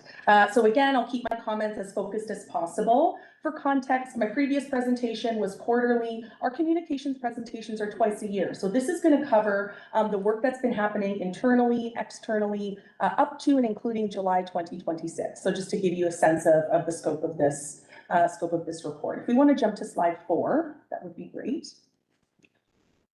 So in terms of tenant communications, huge range of activity so far this year. I'll highlight a few key initiatives that I'd like to draw your attention to. So as of July, we've released 2 issues of our Senior Speak newsletter. Our summer issue is now live on our website, in regional offices, and available for translation for anyone who's interested. If you haven't taken a look, I highly recommend it. It's a very colorful, bright, summer-like version of Senior Speak. So far this year, over 50 posters have been developed and distributed on behalf of different teams and departments at TSHC. A number of those are translated. We translate all posters in the top 2 languages in every building, and then on request, do further translation for any particular language needs that an individual tenant or a building may have. One of those common posters, 50 posters, reflects both common posters that are released on a regular campaign basis. Some are unique or special posters. One of the common posters that we do put out, just to address some of the earlier feedback, is around staff changes. So there is a poster that is available to place in the building, and that can be translated, that let tenants know about a change in staff. So just wanted to give some clarity. That's how building level changes are announced. We've also seen an increase in the usage of translation and interpretation services. So this is a really positive signal for us in communications. The amount of need for those services continues to increase, and that signals to us that that work that we're doing with staff to let them know about those opportunities, the ability to access that translation interpretation support is increasing, and that's something we continue to prioritize, getting information out there within communications so tenants receive services in the language of their choice. Based off the success of 2026, the 2027 Community in Color Calendar campaign has begun. You folks likely recall that last year we produced a beautiful tenant art calendar. We are doing the same thing this year. 40 tenants have already submitted over 150 pieces of artwork. I don't know how we're going to whittle that down to 12 months in a year. I'm not sure, but that's the fun of this wonderful exercise. And it's such an inspiring and great opportunity to pull together and remind ourselves of all the skills and talents that our tenants have that we don't always get to see. So this is one of my favorite initiatives that we've introduced to the communications team. So stay tuned, that calendar will come soon. As the committee is aware, finally, I want to talk about June. That's an important month at TSHC. There are a number of days of recognition and significance, if folks recall, but I want to talk about our anniversary and Seniors Month. This year, for those 2 milestones, we chose to do a shared campaign and embrace the number 4. We've existed for 4 years. We have 4 regions, and we chose to profile 4 seniors across those 4 regions. Each video had a different theme. You'll kind of see them written on the image, the thumbnail you see of the slides there, all tied back to our mission and our focus around aging at home and aging independently in TSHC communities. Tom provided great intro and closing segments to this campaign over the month of June. So something was released every month to share this information. And I'm sharing that with you today, not only because it's a great piece of content if you haven't looked at it yet, but also this really increased our website traffic and our social media engagement. So you'll see the numbers there. We had about an 11% increase quarter to quarter on our website tied to this campaign. And we also saw great increases in our social media, doubled impressions quarter over quarter from 8,000 to over 20,000. Our engagement rate, which is a percentage, has gone up 2%. Our net audience growth has grown significantly. So I just wanted to show you those numbers there. Really encouraging that I'm sure it goes without saying, the more we tell our story, the more people want to hear it. So this was one of those great campaigns where we really tangibly saw the outcome of putting our message forward and leveraging these milestones we had in June to share the message about TSHC. So next slide, I'll talk a little bit about communications for staff, another high activity area. A big portion of our work, as you'll see there, is supporting other departments to communicate key information to staff about heat and air quality, winter readiness, our performance management process, our benefits, emergency communications, policy updates. So it's a very active space, sharing that information with tenants and ensuring they have the ability to see it. Another key piece I want to mention here is our March Town Hall took place in Q2 with a record number of attendees. We have recorded 131, but I will say a number of staff will look at the same computer in one room, so we're probably under-reporting those levels, but that, even in those numbers, is our highest attendance rate to date, so we're really happy to see more and more folks coming out to our town halls. On the next slide, I want to spend a minute on in-house. So as you recall, last year, we shared with the committee that the in-house intranet system was launched towards the end of last year, and it really has unlocked a new level of potential for employee communication and engagement for us. Some early metrics are there for you, but they really do indicate to us that so far there's been a really good level of adoption. We have over 300 active monthly users on average out of a possible 329. So people are engaging with the system. We've published 87 stories with over 3,000 unique views, 140 reactions and comments. So these only reflect the stories that we post. This doesn't capture the endless comments on image galleries, kudos board that are provided, and other areas of the site where folks are engaging. So we're trying to get more and more statistics, but just to say there's a lot of uptake here on in-house, and it's really unlocking that potential. Going forward, the mobile in-house app has now been launched. It was launched in May, and we continue to see that growth in usage. We are focusing a lot on that for staff communications. Our staff are in the field, they're in the building, they're busy. We have a really high engagement rate on desktop, but we'd like to see people feel like they can use their phone to access that really important employee and staff information every day. So that's where we're really focusing on the staff communications piece. So as we move into the remainder of the year, our focus continues to be on driving up engagement across both tenant and staff communications and building on the momentum we're seeing so far. A key priority, and some of that came out during the conversation today, is seeking and testing the new or different tools and approaches to communication that make sense for tenants and their needs. That was also a key theme in the tenant experience survey, as we all know. Tenants are always looking for us to continue to evolve how we reach, how we connect with them, and doing it in more creative ways. And I think the call to action for us in the communications team will be to work with the organization to balance the drive for creativity and new models of communication with the realities of communicating with our tenants. What are the best tools and methods and channels that work for them? Digital work for many, but not for everybody.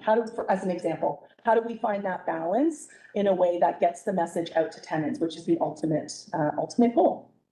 So with that, I can take any questions on the communications presentation. Thanks, Deanna. Over to Brenda, and go ahead, Brenda. Thanks. Can you hear me? Yes. Yeah, great. Deanna, I don't know, either yourself or someone else in your community, how we assess the effectiveness and efficiency of the social media contact. So for example, there's impressions, and I'm not certain myself of the entire definition, but there's impressions versus views versus engagement, et cetera, et cetera. So I don't know if you, how one analyzes that. You know, is it efficient? Is it more better? Is it more accessible? Or do people still at particular age still prefer paper, still prefer a flyer notice that's written. Mhm. I mean, it's not in my skill set to know how to analyze that, but I'm just wondering if, you know, what you folks are doing in terms of finding out whether this is an effective way of communicating or not. Mhm. So through the chair to the committee, great questions. Two things I'm thinking of immediately in terms of response. On social media, if there's an interest in a definition on those various metrics, I'm happy to provide them. In Yeah. general, Brenda, you know, if Yeah. those numbers are going up, engagement, access, those Right. are all measures, we're in a positive trajectory. So I can provide those definitions of what those different pieces mean. They mean different things in our industry, depending on which metric you're speaking of. To your other question about the methods that are most useful to tenants, that is something we ask in our tenant experience survey. We do ask tenants what is their preferred method of communication. And between both surveys, one was pre my time at the organization, and since joining the organization, paper is the preferred method that most tenant respondents to the survey identify. They prefer to receive information by mail. That continues to be their number one choice. So that is a way that we request that information on an ongoing basis from our tenants. So how do we measure how effective or useful or utility of social media communications? I mean, I guess this is a $64,000 question always whenever we use it, but and we can also help educate people to use these methods more effectively too. I imagine for every person that looks at it on their screen, if they have a screen or a tablet, they equally might want to do paper as well, you know? I mean, I tend to be that sort of person wanting both at the same time, right? So I'm just wondering, as we go forward on this, asking staff to keep tabs of these numbers and also to look at its impact, whether did it effectively communicate a particular policy, et cetera, whether we need to do some spot checks and spot surveys with tenants to find out where did you find your information? Because I know in the research on help seeking behavior, how do people seek help? These issues often come up in terms of the utility of social media communication and how effective it might be, and what lessons we can to offer here. Okay. Yes, absolutely. So through the chair to the committee, thanks for that, Brenda. It's a good question. I'll take it back to my team on and provide at a future update if there's more insight we can provide on what those numbers mean around social media. Again, they're all those metrics have a definition associated with them that get at the value. And some of them do indicate impact or allow us to draw a conclusion or a correlation. Yes. So we can share that information with you for sure. Because I know in terms of small business, it's always this debate. You know, the government is pushing social media communication and getting people online.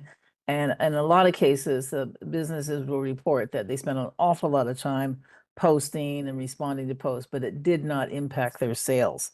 And they have sales as a measurement. Right, we don't have sales as a measurement. So what would be our equivalent measurement tools to determine its effectiveness? So I know you can't answer that entirely right now, but if that's something you can come back to us in the future. Thanks, Brenda. Just a comment though, but to see that your numbers actually doubled with the people that were going to social media when you actually produced content about the tenants is actually is telling us something. Like, so it's not just the number, it's actually the what. And I do think that the variety of communication modalities that you're using speaks to the fact that people are diverse, and to say that all seniors are the same. There's a bit of it's a bit ageist sometimes to assume that seniors aren't using technology. Sometimes they're actually the fastest moving group to actually be adopting technology. So we have to be careful, right? Jess, and then we're going to move on. Yeah, to the chair, through the chair to the board. Deanna, I'm concerned that some activities are underreported and therefore your numbers are not as fulsome as they might be. I know that today, for example, we had a coffee club and there are 14 people plus 2 people from Toronto Public Libraries were there. And I don't know if this gets reported back to you. Similarly, with our movie nights, we get between 6 to 10 people per screening, and we have 2 screenings per month. So how is this information gathered to give you perhaps better numbers of reportage? Mhm. And thanks for that comment, Jess, through the chair to the committee. Typically what we're seeing in terms of what you're describing, if you recall Tom's presentation a few minutes ago on innovation, he talked about TSHC supported tenant-led events and also organic. So I'll first speak to tenant-led events that are supported by TSHC. So how that information is gathered, Jess, is using the Community Activities Fund. So events that are supported through that fund and put through via tenant circles, an application is filled out and that is tracked against our system. We extrapolate for an event that's a couple times a month. We do the math based on the completion of those events to come to our number every quarter, depending on how that was reported in the Community Activities Fund. I don't think you're speaking to this in your building, but I will say there are also a number of organic tenant-led events, movie nights that we may never hear about, that may not be supported by the Community Activities Fund. It could be board games that folks are playing in their rec room. We get that insight sometimes through things like booking the space, and we're able to, or hearing through folks like you sharing that information with us, but there's also a lot, given it's independent living, that we may not see. So I don't think it's unfair to say that some of those numbers may be underreported. We know that there are a number of tenants who are just engaging in their building, having dinner in the rec room. It's not something they book, it's not something that's supported by TSHC, but they're spending hours down there, for example, interacting. So it's a fair point. There are a number of things happening. Thanks, Jess. Good question. And maybe it's a comment that you just put that, like I think that, that this report does not capture tenant, activities that don't actually go through staff. Because in some ways you can make things very bureaucratic. Like I don't report on everything that happens in my house. You do know what I mean? Like it's like that. I think we want to actually provide spaces and processes that aren't so administrative. That because we heard that from tenants early on. I think if Bill was here, he would comment on that. We're running a little behind. We've got 2 more items. I'm hoping that we can keep quorum, and if with your indulgence, we'll move on to the next item, which we've been featuring different staff, I think, for 2 items through this meeting. Our next 2 items are featuring Grant, so we're going to move on to Grant, who's going to speak to us about 2 other really important items: our community safety unit update, and then our annual plan progress update. So with your permission, we'll go to the next item. And thank you, Deanna, for the presentations. I'm always impressed by the quality of the communications material. They're very slick, very nice. Over to you, Grant. Thank you. And so through the chair and to the committee, item 13 is the Q2 report from the Community Safety Unit on TSHC related safety activity.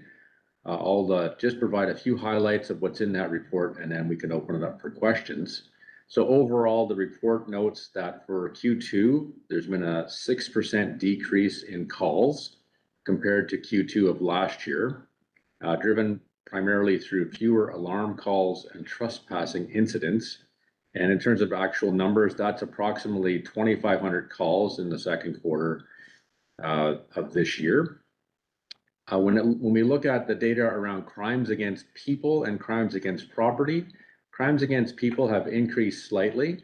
So it's up 3 calls or 3 incidents compared to Q1 of this year, up to 30 incidents. Crimes against property actually decreased slightly. It's down a little bit to 99. That's down from 105. There's a section of the report that highlights some of the high needs buildings. And the CSU notes these as having a concentrated requirement for safety demands. There are 3 buildings highlighted in the report. And to give you a sense, for these 3 buildings, they represent 200 calls, or about 8% of the overall calls for the period, for the quarter. However, that is down 30% from a year ago. So a significant decrease in the number of calls for those buildings that are high needs. And that decrease was attributed to a reduction in trespass and welfare check incidents and calls. The report also includes some proactive activities that have been happening in the buildings, as they have included previously, including things like the number of patrols and engagement activities. They seem relatively consistent from quarter to quarter. In terms of the number of tenant meetings and tenant visits, they are consistent, but there has been an increase in number of visits for tenants in Q2, a noted increase. And then in terms of the audits, the safety audits, they call them the CEPTED audits, or the crime prevention through environmental design audits. There were 6 completed in quarter 2, 6 in quarter 1, so 12 so far this year. Overall, the CSU notes that they're continuing to work with us to align patrols, engagement activities, and what they call the building specific safety plans. And I'll just note, and as it was mentioned earlier on in this meeting, there is the intent to develop building specific safety and wellness plans, and TSHC will continue to work with the CSU on that. And I'll pause there and take any questions. Thank you. Questions?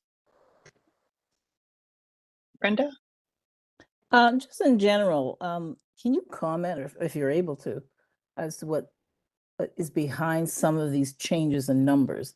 Has it been the actual increased physical presence of patrols? Has it been perception that there's more safety activity happening, so that in turn has an impact on people's behaviors?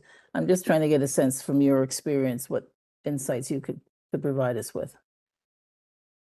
So through the chair and to the committee, I only really have the details behind the report that the CSU has provided. I think some of these, when we look at the trends, and this particular report highlights the very highest level. So when I say there were less welfare checks or trespass calls are down,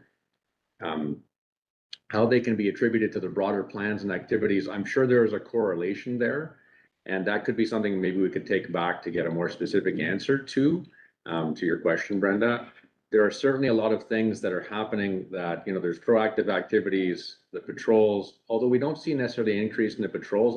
We did see, for example, an increase in tenant visits, but we didn't necessarily look at that data at the detail to understand how that lined up against some of the other changes that are there. That's where I think we need to have more opportunities just to continue to analyze the data and work with the CSU. But I do see Tom say something. Yes, thanks, Grant, and through the chair to the committee, Brenda, you raised a really good point about kind of what's behind the numbers. And we just recently met with the senior director of the CSU. He's relatively new. Bedell is relatively new, and with our regional operation managers, and the CSU has recently they hired this new manager of data and analytics. And it was quite exciting to hear what Bedell and this new manager had to say around what is it that they want to report on, and the value of these numbers that they are reporting, and then subsequently, like, do they need to be measuring differently? So stay tuned on that one, because it is relatively new work that they are undertaking. And I think it will help to provide, in the future, more clarity around not only what is collected, but what does it mean? Yeah, I think so, because we're always talking about the perception of safety and unsafety. Absolutely. And, whenever we say crime rates are down, which is what the current verbal stuff coming out of City Hall is, crime rates are down, but tell that to people who are at Solsa and St. Clair the other day, which is literally 1 block from where I live, and how they feel about safety. So perception and numbers often get confused, and I think it's important for us. I'm glad to see that they're going to analyze things and have the staff resources to do that. Thanks. Good comments, Brenda. Jess?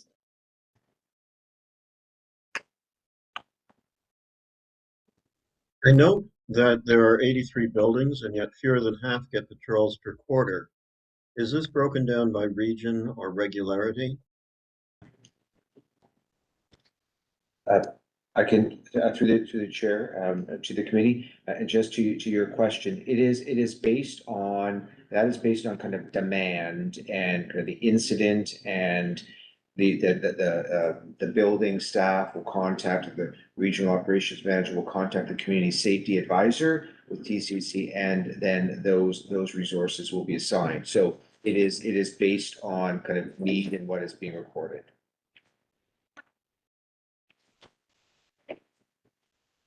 Okay, thank you. Thanks, Tom, for that. I was a bit surprised that there was only 3 high needs buildings. I wondered about, is there another layer of like relatively high, like, or it just surprised me that because I'm thinking about some areas of the city that my perception of safety is not so. I've been in some of those buildings where I have not always felt so safe, and I wondered if there's another group that are, like kind of a different layer that are also getting some attention, but maybe I missed something. Through the chair, through Linda, to the committee, in response to your question, Linda, that is, so that 3 items, that is a ranking which the community safety unit has. And so that, you know, that ranking, you have to remember that reflects Toronto community housing buildings and levels of high risk. So in fact, you know, we do have kind of, I would say, minimal, right, of these high risk, the particular category of building. But to Brenda's point, it is that perceived safety and how we need to respond. And I know in our last meeting with the senior director with Vidal, they were articulating, understanding that the seniors' needs and perceptions are different, and therefore, you know, what do we do for seniors? So it is, to your point, it is being considered, but we are, you know, looking at the data. that spectrum across TCAC and then the data. Yeah, thanks. Yeah, thanks. Just an interesting point. Thank you for that. I think this continues to be important. I noted that there was an article in the paper about the responsiveness, and I think that's also what impacts people's perceptions. That hopefully they're continuing to work on response times. Absolutely, because that's when you really feel like when you do need somebody's help that they're there for you. But thank you for doing that update, Grant. And we're going to move to the last item, which is the annual plan progress update. And that's also Grant. Thank you. So through the chair. So for 2026, while we're continuing to work on renewing our strategic directions, we had an annual plan developed, which we took to the board in April for approval. And this is the Q2 progress update to our 2026 annual plan. There are 2 attachments to the report. One is the dashboard view, which is very similar. It's actually the same view we've been using previously from the strategic directions updates. And then what we call a tracker view, or basically the projects or initiatives that were planned to be completed in the quarter. I won't go over all the details on the dashboard. A number of things that come up actually in the earlier reports today, other than to say that, you know, some of the results and the metrics around things like housing occupancy and arrears are all trending in good places, as similar to what Brad had noted. Some of the information around tenant engagement activities and all that was covered off. It's highlighted to some degree in this report as well, including the CAF, the Community Activities Fund applications, and the amount of money that's being used and distributed according to that. Some of the programming activities have already been highlighted in earlier, and they're summarized here. On the employer of choice, I will note that a number of activities were highlighted in terms of things that engage staff over the quarter, including Filipino Heritage Month, the Pride Parade Watch Party, a specific thing the IDEA Committee did on National Indigenous History Month. And on the staff vacancy rate, it is actually slightly down for the quarter, and the staff turnover rate is up for the quarter, although they still remain very low overall. In terms of the annual plan tracker or the projects, 5 were planned for completion in Q2. Of those 5, 2 were completed as planned. One was the volunteer development program, which Deanna talked a lot about earlier in this meeting, and the other was the board governance work plan, which we took to the last CGHRC meeting. The items that have revised timelines were around the RGI policies and procedures, of which one of those we actually went over today. The board governance framework, which is a subcomponent of the board governance work plan, and the emergency response plan, which is continuing to be reviewed and worked on with TSHC. And I'll pause there at this point and take any questions. Thank you, Grant. That's a lot. Any questions? We've covered a lot actually in a relatively short meeting. All right, well, hearing no questions, I think I'm going to move on to the last item while we still have quorum. Thank you for indulging. We caught up a little, and thank you for going through the reports and in a timely manner, but leaving room for questions. So I appreciate that. So again, thank you all for joining us, particularly those who joined us online, for all the committee members for joining, and other board directors, and particularly to our staff. Any meeting that we have love, requires hours and hours of preparation and good work. So we really appreciate all that you do every day. And it does feel like it's been a busy summer. So I do hope that over the next few weeks that you'll get some time. September's a nice month too. So we'll get to that. Our next meeting is going to be focused on the strategic plan. And that's on September 1st. We get a little luxury now that the Labor Day is a little later this year. So it will still be in the summer. So with that, I'm looking for a motion to adjourn. Jess and Jim, seconded by Jim. All in favor? Thank you very much. I wish you a good rest of August, and we'll see you on September 1st. Great, Thanks again. thanks. Bye, everybody. everyone. Bye-bye, everybody. Bye.